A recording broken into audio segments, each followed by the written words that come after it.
All right, it looks like we have begun recording, so I'm going to get us started. So thank you everyone who's able to join us today. Really appreciate folks taking the time out. For those of you who do not know me, I think many of you do. We've been on meetings together or you've seen my name in emails. My name's Grace. I'm one of the consultants on the Guidehouse team. I work primarily with the budget office, but also work overall on our data management and tracking work stream. So this is a lot as it has to do with both program budget, program spend down, everything with kind of program budgets and that side of things. And so I have been working with Patrick Liao and with Nora as well on our team to develop this training. Also, if anyone is off mute, if you can hit that mute button, that would be great. So overall, the training is going to cover the federal government's December 31st, 2024 obligations deadline. I know many of you may already be familiar with the ARPA obligations deadline, and we really want to just take the time for a more detailed discussion of the concept, definition of obligation, and the county's approach to identifying progress towards obligating funds. We're also, as I mentioned, going to try to leave 20 to 30 minutes at the end, really for program-specific issues and questions regarding obligation. We kept this a smaller group with BED and BAM, just to make sure that we can have that time to answer questions and address them. But I'll also open the floor throughout as we go through this. So with that, in terms of our agenda today, so we're going to start with objectives, the main focus of the training itself. Then we're going to go into defining obligation, what it will actually look like for county programs in preparing to obligate. And then we're going to talk a little bit about the obligation risk analysis process that's happening on the county end in order to identify progress towards obligating funds towards that 2024 deadline and what that looks like so far. And then again, we'll open the floor at the end for a Q&A. So for a bit of additional background, this is specifically set by Congress and the federal government that recipients of ARPA, state and local fiscal recovery funds, must obligate funds by December 31st, 2024. So this training is going to review the definition, the concept of obligation from the federal government's end, and the county's approach to identifying obligations and obligation risk. So more detailed, that's understanding the concept behind the U.S. Treasury's obligation deadline, how obligation is defined, understanding the county's approach to identifying obligation risk, and then that Q&A at the end to discuss any program-specific questions you might already be encountering. So I want to start off with a high-level overview in terms of defining obligation. So all SLFRF dollars, ARPA dollars, must be obligated by December 2024. This is also in advance of the December 2026 expense deadline. So high level from the federal government in terms of what obligation and how it's defined. Obligation is an order placed for property and services entering into contracts, subawards, and similar transactions that require payment. Basically, funds must be obligated via legal agreements and contracts in most cases, but additional costs such as payroll costs can also be included as obligation. We're going to move into more of a discussion in a moment about what this looks like in practice and where obligation will look like for each program, how to ensure that programs are prepared for that obligation deadline. But I will pause right now if there are any questions on the federal government deadlines and the definition of obligation. Look this direction too. Okay, seeing none, I'm going to go more into kind of a practical example in this preparing to obligate section. Taking the time now to look at what it looks like in practice. So to frame it a little bit, there are two primary ways dollars will be obligated for the county. First is via legal agreements. This will apply to a large majority of program budgets, as many of you are standing up your programs. Legal agreements are one of those primary means, obviously, with subrecipients, contractors, that it will count as the funds being obligated. The second can be via the budget themselves. This is primarily for personnel costs. And then after we're going to go through some of these more detailed, these two particular methods, we're then going to go through what this actually looks like in practice for an example budget and cover a few FAQs. So I'll start us off with obligating via legal agreement. So legal agreements apply for vast majority of program budgets. This is any dollars that are going to subrecipients, contractors, beneficiaries. You can also think capital expenses and rental and leasing for programs that have that. And in preparing for the December 2024 obligations deadline, the key is to ensure that all legal agreements are signed in advance of that obligation deadline, even if work will be done and paid out afterwards. Also ensuring that all necessary amendments are in place. And then the final piece is, because we're preparing not just for this obligation, but also to make sure that all funds are expended by December 2024, confirming with partners that they can in fact expend all dollars that have been allocated to them via legal agreements before that date. So I'm going to pause again for questions. If there's anything here as it comes to what obligations should look like for subrecipients, contractors, anything that's through legal agreements. Yes, Irene. So I could imagine a case where there's we have a subrecipient agreement that, we have a signed subrecipient agreement, but because the programs, for example, started so late, there'd be funds available to be expended in 2025. And that, I guess I'm trying to understand how that works. Like, I don't know, we have any number of programs that started 6, 7, 8 months late. So the expenses from 2022 have, things have been rolled over. Yeah. So yeah. Sorry, Irene, I think I interrupted. No, just that, I guess my question is the statement that everything needs to be expended. I thought maybe I misheard. If everything has to be expended by the December 2024, or if you have through 2025 to expend the dollars. Yeah, you do have through December 2026 to expend the dollars. It's just that those legal agreements need to be signed in advance. And if there's any amendments to the amount or to the period of performance, extending the actual time that the subrecipient is performing, then those would both need to be in place before December 2024. But in terms of the actual work and the expenses, that can go all the way through the end of 26. Got it. Sorry, misunderstood. No, perfect. Thank you for that question. Liz. Just a question about beneficiary agreements. So in terms of beneficiary agreements, my understanding is those do count as obligating the funds. For the beneficiary agreement, is it necessary that those beneficiaries actually spend and program the funds, or can we just select, let's say, a municipality, enter into a beneficiary agreement with the understanding that the county would still be responsible for spending down the funds until 26? Our program's a little bit different because we're doing capital work, so we're using our own contracts and paying for the work. That's a really excellent question. I think I'll go into more of it on the FAQ slide, actually.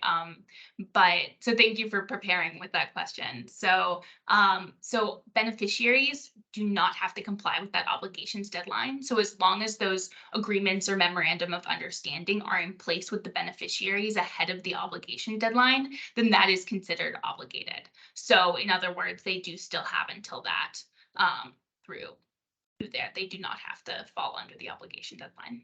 Got it. But answer your question? Yes, but it's us as the government receiving and programming the dollars who is responsible to spend it down by 26. Correct? Yes, correct. Got it. Perfect. Alrighty. Seeing no more hands raised, I will keep us going. So the next portion is we're saying is kind of obligating via budget. This will apply primarily to personnel, although it can apply to some of the smaller other costs like supplies and materials that you wouldn't necessarily have a legal agreement in place for. So primarily in thinking about how to prepare for this obligations deadline. For personnel, it's really making sure that we have ducks in the row when it comes to submitting requests to hire where needed and ensuring that personnel records are up to date. Obviously, I know one key piece with personnel has been some of the hiring challenges. So just doing on the programmatic end what can be done in terms of making sure that the personnel information is up to date and ensuring as well that budgets accurately reflect what can be spent for the program in personnel and in other costs. I will pause again on this piece if there are any questions specifically on personnel and budgets obligating.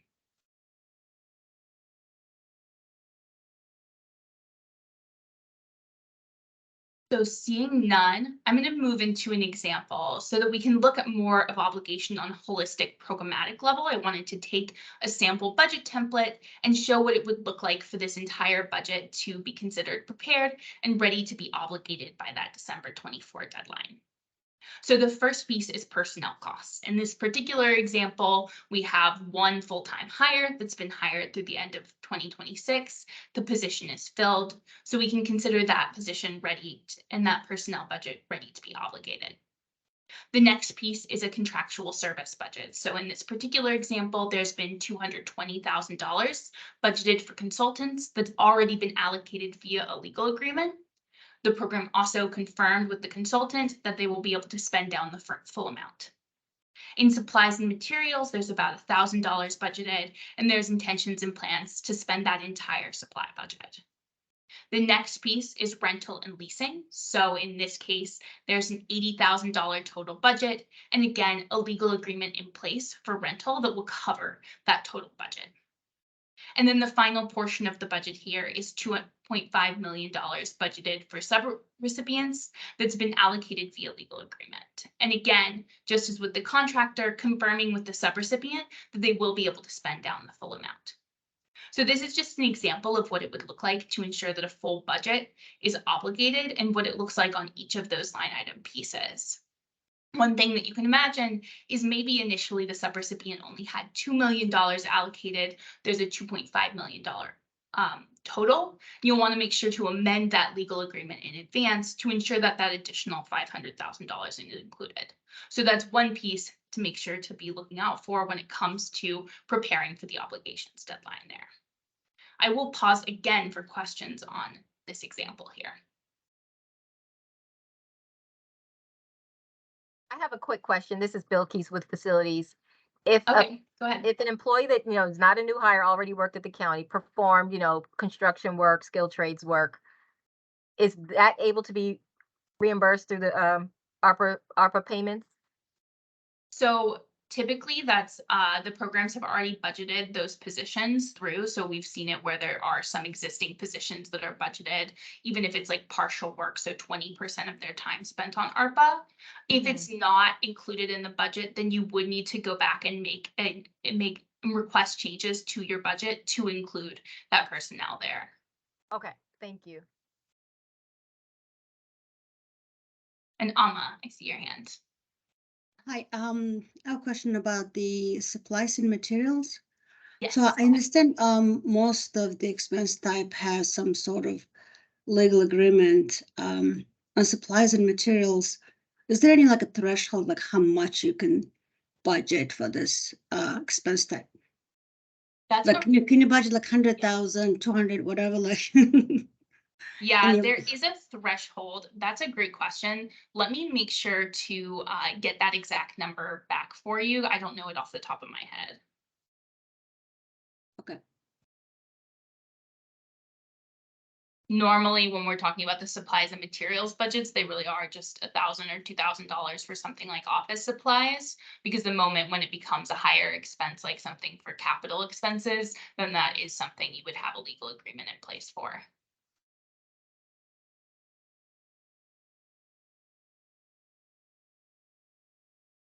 All right, I am going to continue on into this FAQ slide that we have. So thinking about some of the bigger picture questions on obligations and preparing to obligate, we have a couple questions. The first being, what if work on a portion of a project is not set to begin until after that December 2024 obligations deadline? So even if work is not set to begin until 2025 or 2026, the funds just must be obligated proactively via legal agreement to allow for those expenditures in the final 2 years. So in preparing, we do need to make sure that those legal agreements are in place, but the work can begin in 25, 26 after that obligations deadline.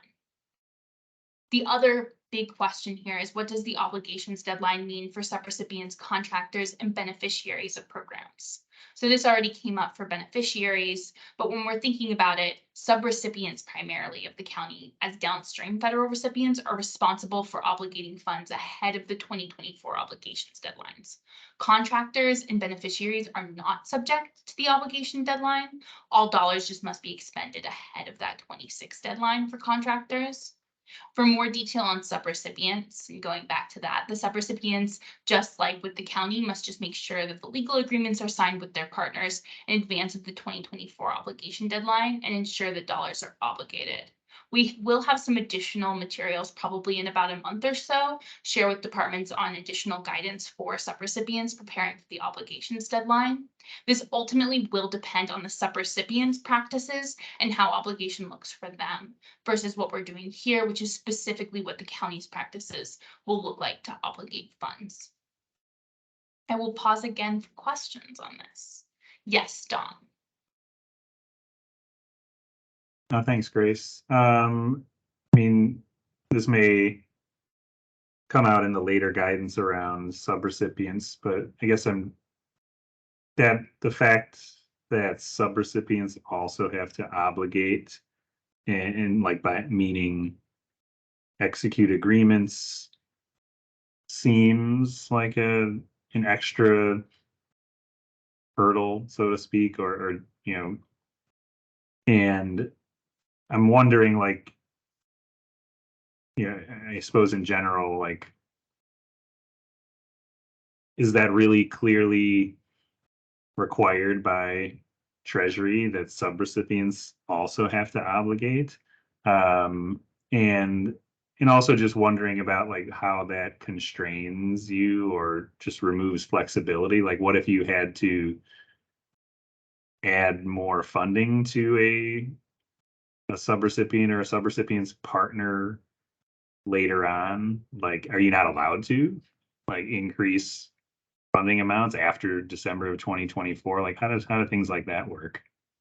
Yeah, that's a good question. So I think to answer your first, unfortunately, the answer is yes. The federal guidance lays it out pretty clearly that with subrecipients, because they are directly receiving federal funds via the county, must comply with the same deadlines that the county does. So subrecipients do have to follow those obligations rules and meet with that obligations deadline, ensuring that legal agreements are signed, all of those items. So that's the first piece. And again, we're going to make sure to have a little bit more guidance on that. It will unfortunately vary based on the subrecipient's practices, but that is kind of across the board with federal funds. When there are obligations requirements, such as in the case of ARPA, they do have to comply with those obligations deadlines, just like the county does. Then I think to the second piece, in terms of what it would look like to increase the allocation for a subrecipient, anything like that, all of that does have to be done before that December 2024 obligations deadline. So if you know that the subrecipient you're going to want to give an additional $500,000 to, for instance, those amendments will need to be in place ahead of December 2024, because all ARPA dollars across the board have to be obligated ahead of that. So that $1 billion plus that the county has received needs to be obligated towards a particular purpose before that deadline. Does that answer your question? I mean, yeah, on the surface, yes. I guess I just wonder about like real life. Like, what if a subrecipient finds they need another partner in 2020, sometime in 2025? Like, are we really saying like there's no option for that sort of activity? Or like if it's not, I don't know, if it's obligated some other way, like to another activity, and then you move money into a project or something, it just seems unnecessarily constraining to have all decisions made like this by the end of 2024 when there's 2 years left on a program. Yeah, unfortunately, we'd have to call up Congress for that one. But Yeah. I definitely hear the concerns, and we want to do the best that we can to support and make sure that the subrecipients have the information that they need and the details that they need to prepare for that.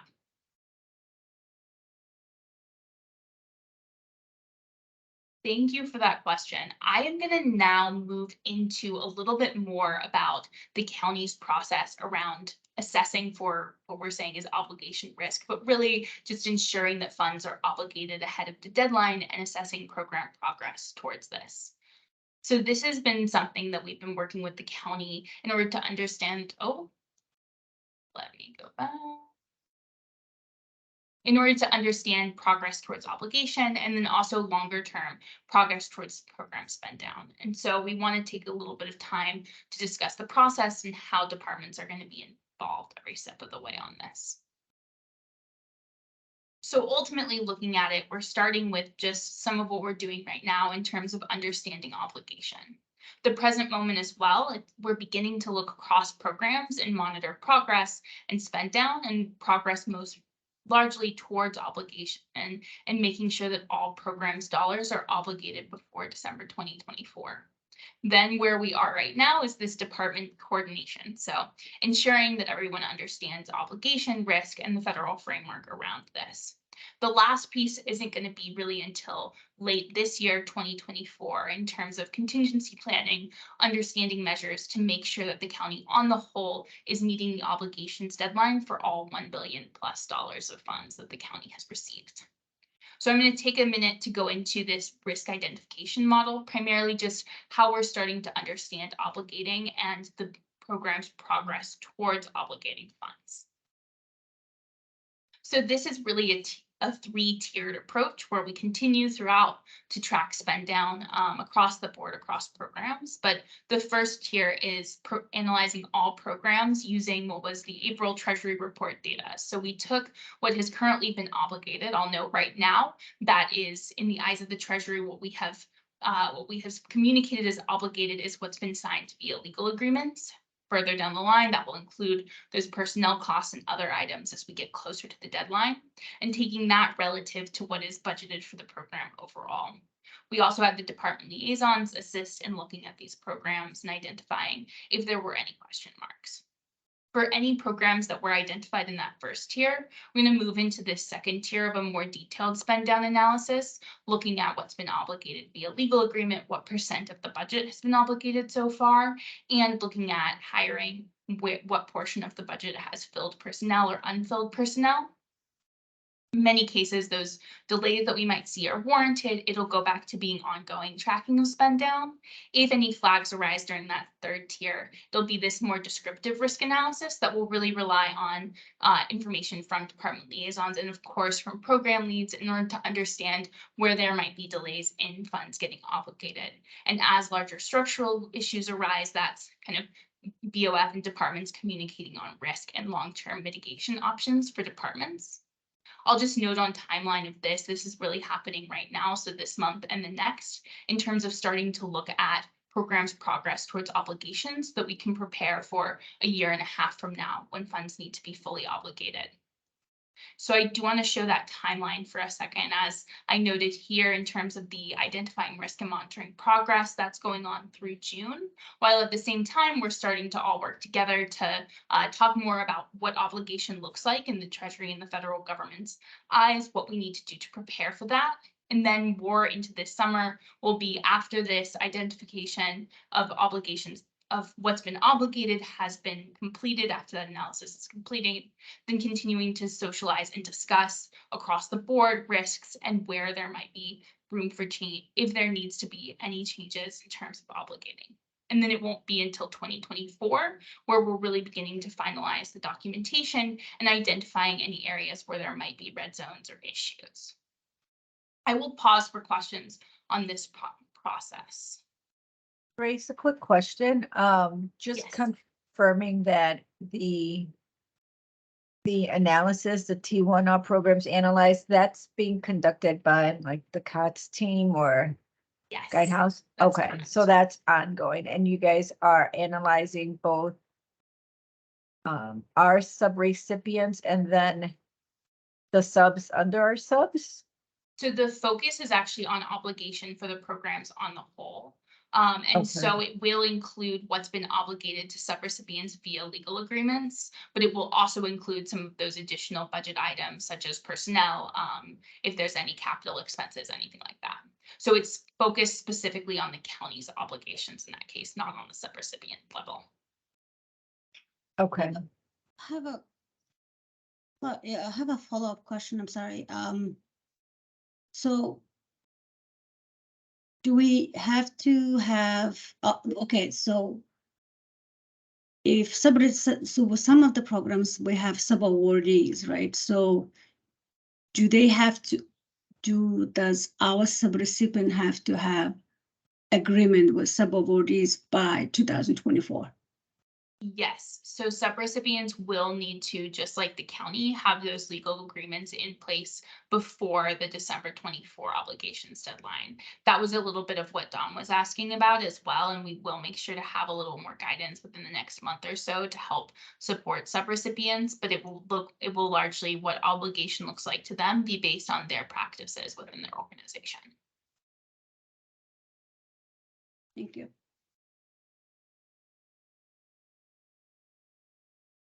Any other questions?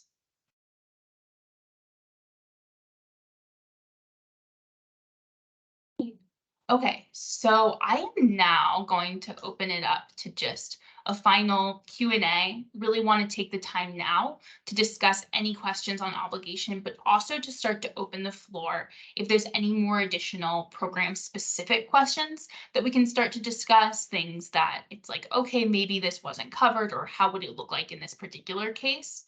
So I want to open the floor for that. There any questions on that front? We do still have about 30 minutes, so hopefully we've got a few to go through.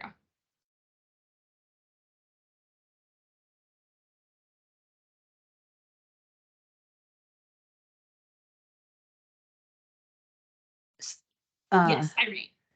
So so the standard for like the sub-awardees that your one subrecipient has is the same, correct, as the counties.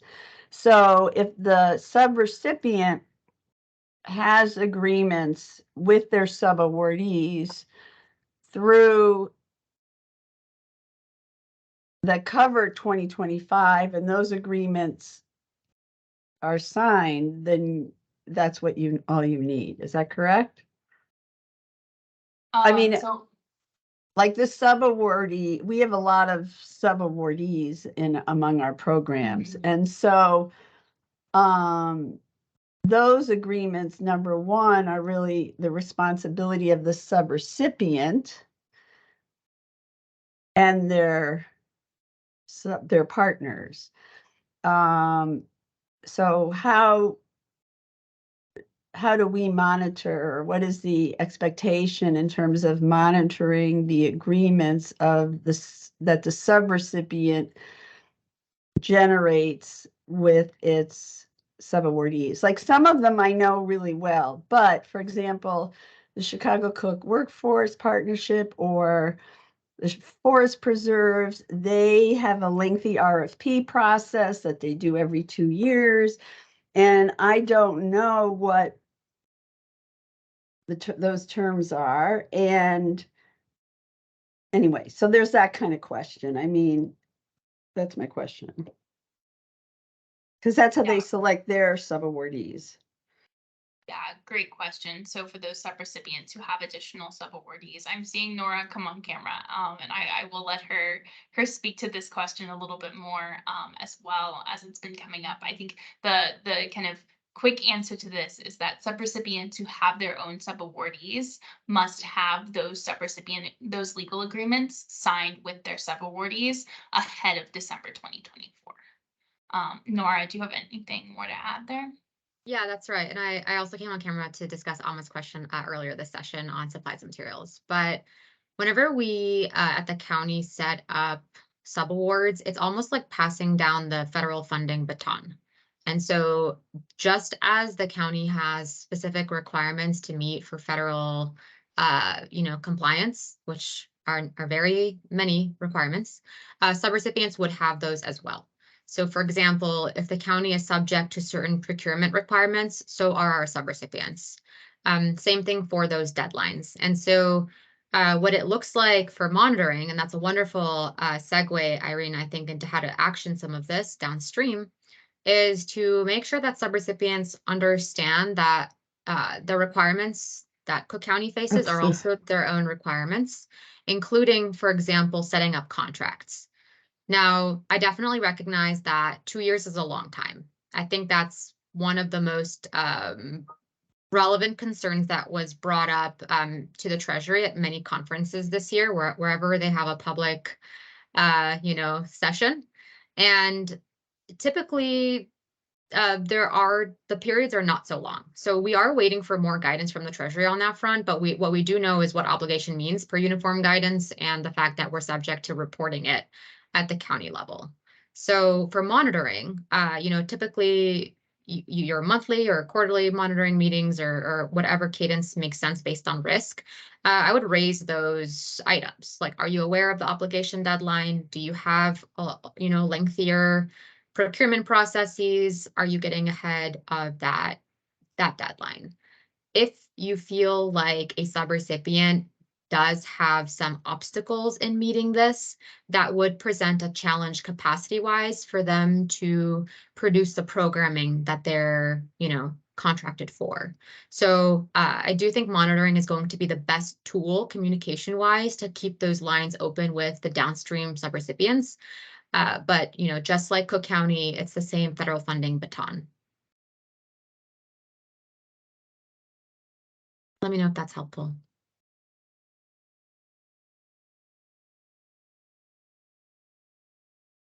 Yes. Wonderful. Yeah, and I know that federal funding is not fun. We all know that. So definitely appreciate you all for being here today. And then to your materials and supplies question earlier. So just wanted to place it within the broader context of this is still federal funding. And so if you have like certain purchases that would be, for example, over $15,000, which is Cook County's micro purchase threshold, at that point you would need an agreement and we're kind of back to square one. Another thing I would like to call out is the way that we communicate the obligations to the Treasury is in our quarterly project and expenditure reports.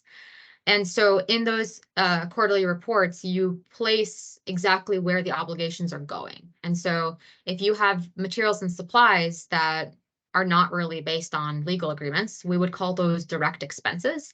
And when you obligate them after 2024, you have to be really sure that they're going to be spent down in those buckets.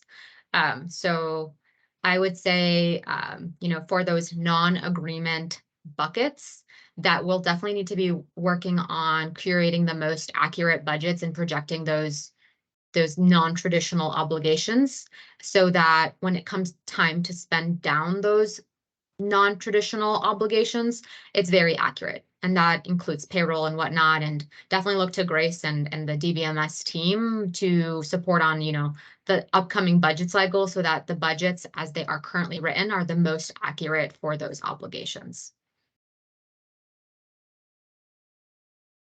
So yeah, Thank you. Yeah, for sure. That's all I came on for. Thanks, Nora. Do you have other questions?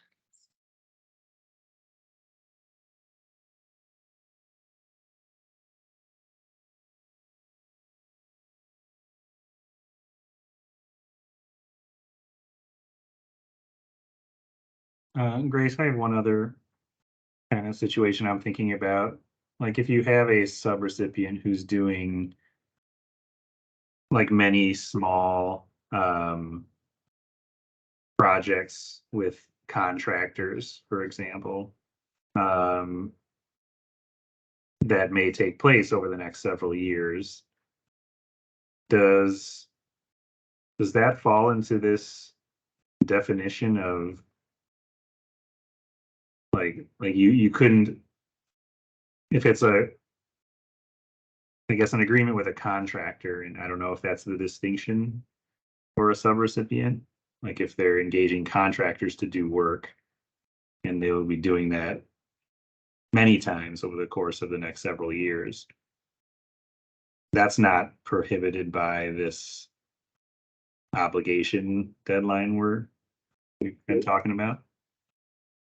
So generally, as with when they have subrecipients, those legal agreements, anything that that there would need to be a legal agreement in place for in order to get those funds out the door, those should all be signed by December 2024. So that would apply for subrecipients who have their own contractors as well.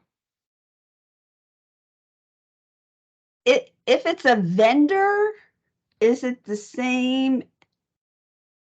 Is that what you mean? Like if it's a, you know, like a contractual service with a consultant that the subrecipient has, or it's the subrecipient's accounting firm, those contracts, are they also have related to the program? Like, so if our subrecipient's accounting firm is going to be performing services related to this program, all of that needs to be in an agreement that runs for the period of time to show it's obligated, or are vendors separate? I thought vendors didn't have the same requirements as subrecipients.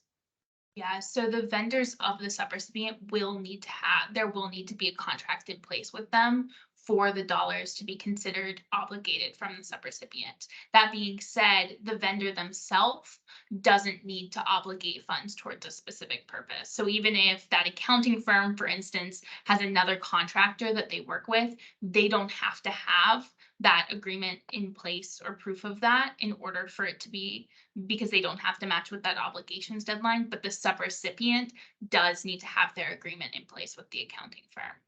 But Does what that if make sense? well, yeah, but like, what if they decide the accounting firm they've been working with is terrible and they want to change contractors? That you mean they can't? No, I mean- I thought the previous slide says it's not subject, the contractors are not subject to obligation.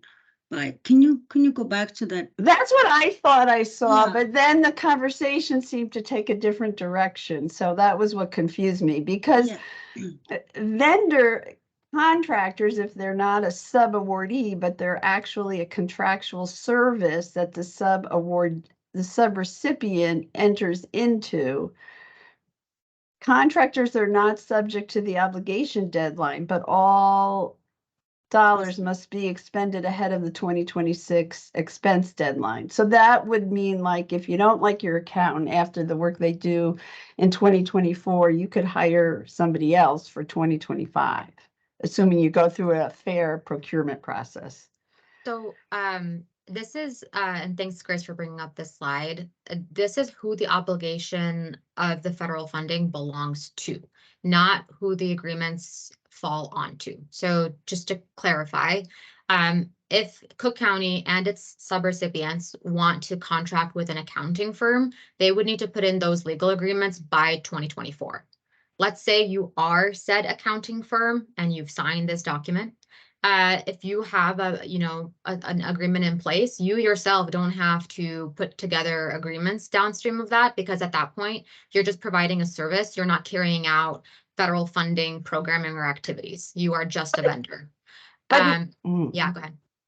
I don't think any of our agreements identify specific contractual obligations outside of the one with the subrecipient.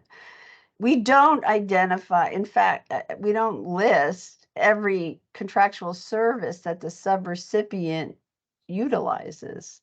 And nor do you need to.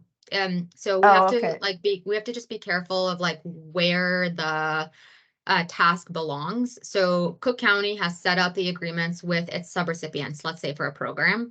If the subrecipient decides it needs a contractor to come on board and do some accounting, the subrecipient sets up that agreement.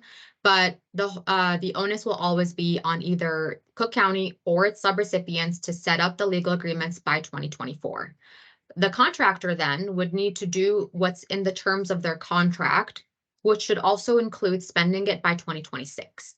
That's just because that's when the federal programming needs to come to a halt per Congress.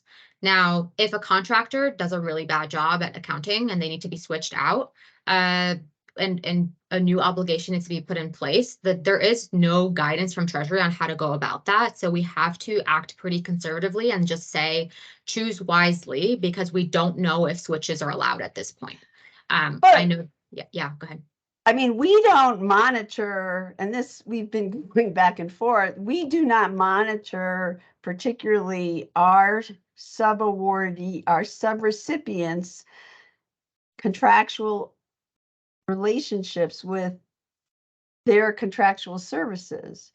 Right, I mean, right. right. So I don't, they need to just make, I mean, but I assume a lot of their contractual services with their vendors are on an annual basis and not a multi-year contract. That's what I guess I'm saying. Yeah, so this is a balance, right? Like subrecipients are external entities. They've been brought on board to carry out this programming, and they're, legally obligated to do so within uniform guidance standards. Cook County doesn't need to be prescriptive with their subrecipient monitoring. In fact, to your point, Irene, it's not good to be involved in every single detail, right? But Cook County can, in its subrecipient meetings, work with their subrecipients to understand what the meaning of obligation is, and then from there, empower their subrecipients to act in accordance with the guidelines.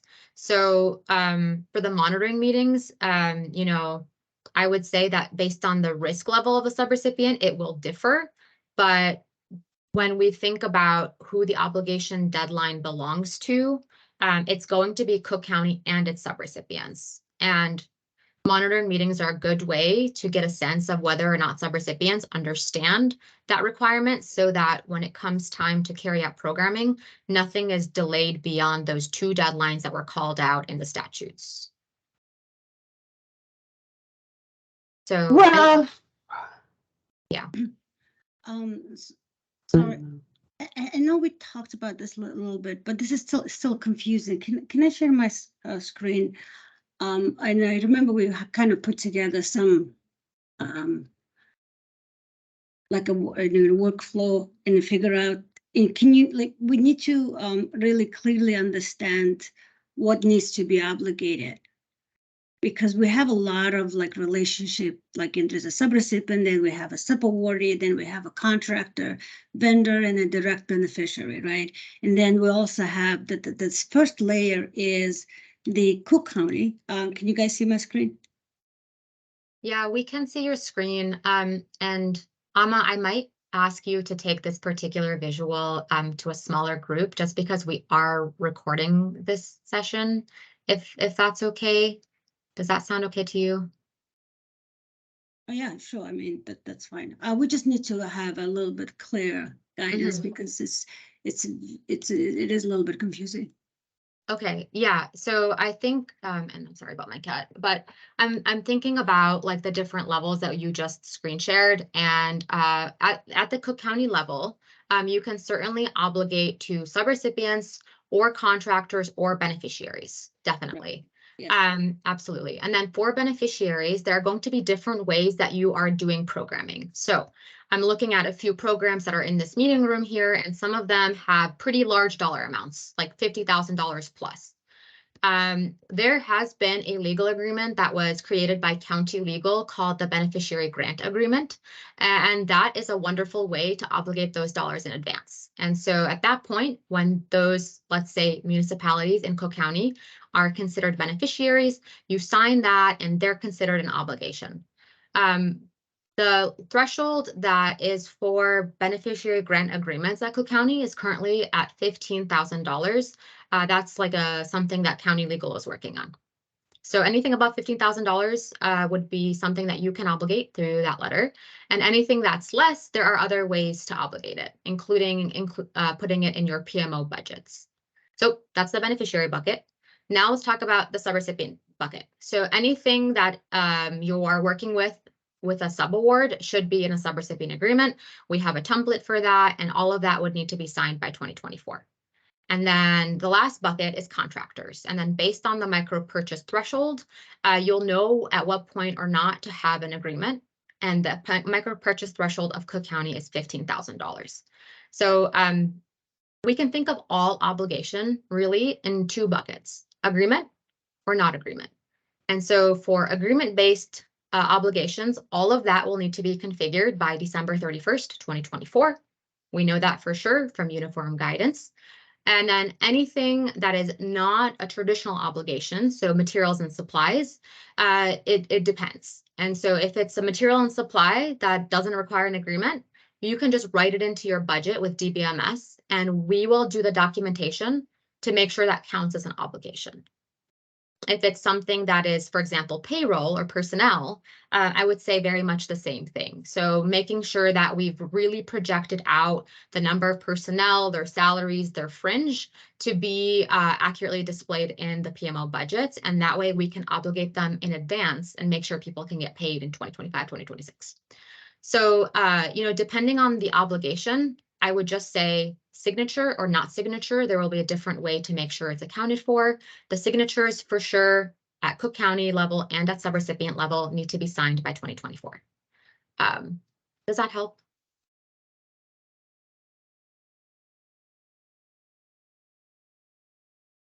Alma? No, we need everything in writing. Just kind of explain what you just said. That's I think Okay. that will help. Yeah, absolutely. And if it helps too, Because we can. the yeah. 2 slides you guys prepared, it's not explains everything exactly what you just said. Okay. Let me kind of summarize too as we're going through and just pull back up that kind of example budget that we had specifically to think about what this looks like in practice, kind of as we continue to go deeper into this conversation. I think this might help to pull it back all together.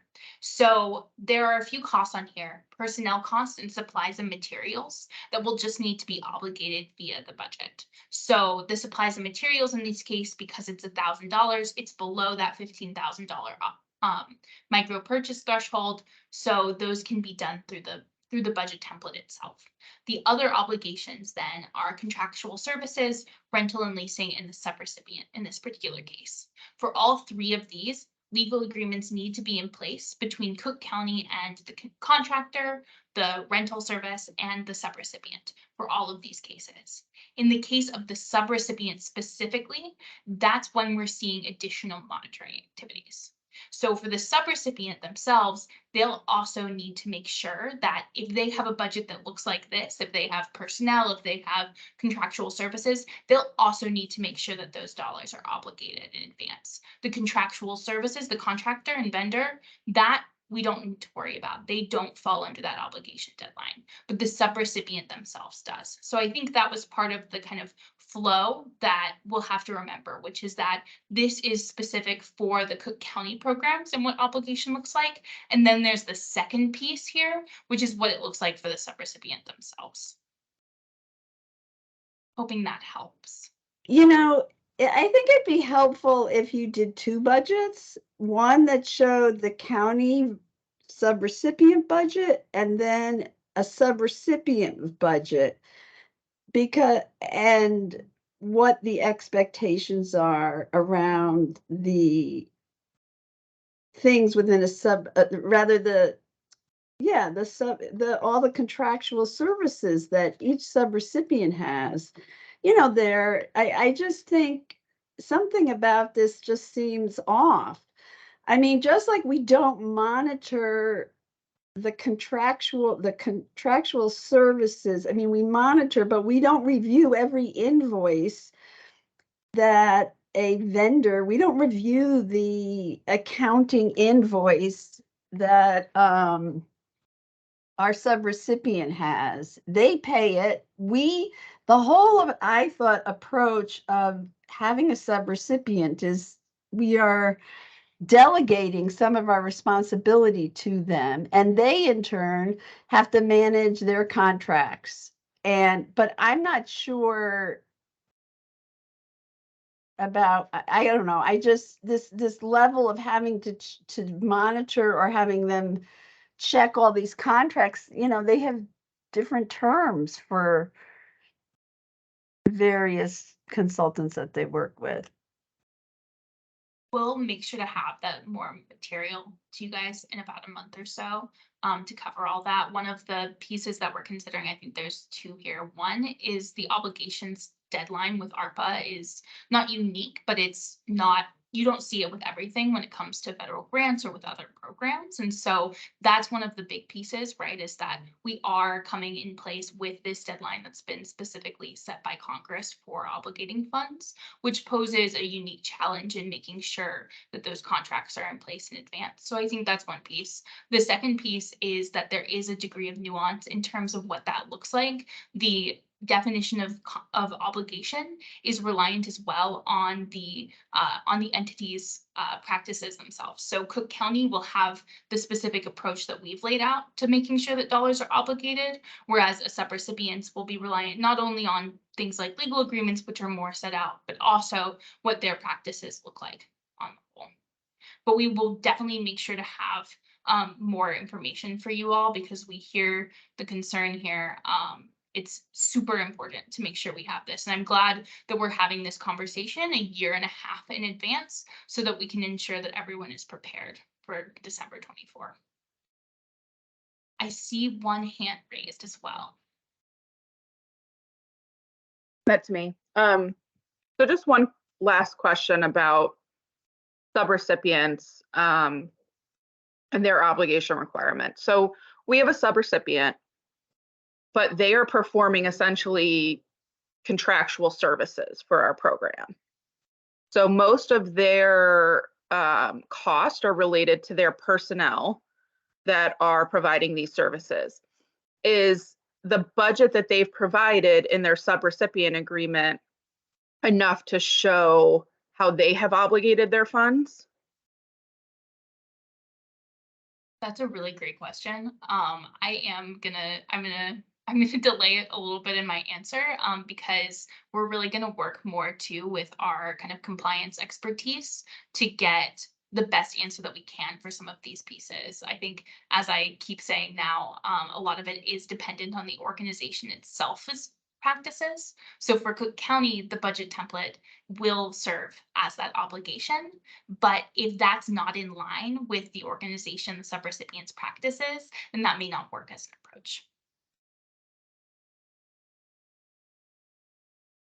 Yeah, and the only thing I would add to that, Liz, is that, you know, the Treasury's guidance that came out in the fall of 2022 or the summer of 2022 does specifically identify payroll as something that can serve as an obligation. So, you know, we will put together materials to support the subrecipients of Cook County to help them understand how they can document obligation. But I would just say for this subrecipient that you're noting, which I think is CNT, I don't know why that just came to me, is It's CMAP. CMAP. Okay, right. So they're providing a service, right? Right. Yeah, then they can document the fact that, you know, they consider the budget to be going to a set list of employees to work on this programming, and they can chart that out in advance and put a memo to file, and that should suffice. But certainly to Grace's point, we'll put together more information on that front. Yep. Thank you.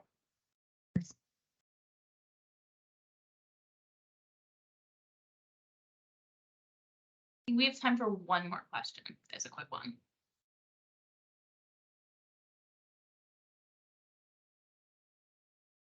There isn't anything more. We will have this recording out for you all to access and for anyone who was not able to attend so that they can reference back. I also shared out the deck yesterday, but we'll share that again with the recording in the next few days. And then look out in the next month or so for a bit more on the subrecipient obligation side of things. Thank you all for your questions. I'm glad that we could have this conversation now early on and that we could start thinking about a lot of these different scenarios. I think everyone's perspective from their individual program really lends to preparing for this and ensuring that we're covering all the different cases as it comes to obligation. So thank you all for taking the time today and joining us. And do reach out to myself, to your DLs, if there are additional questions that come up. We're definitely here to help when it comes to all of this. Right. Thank you, everyone.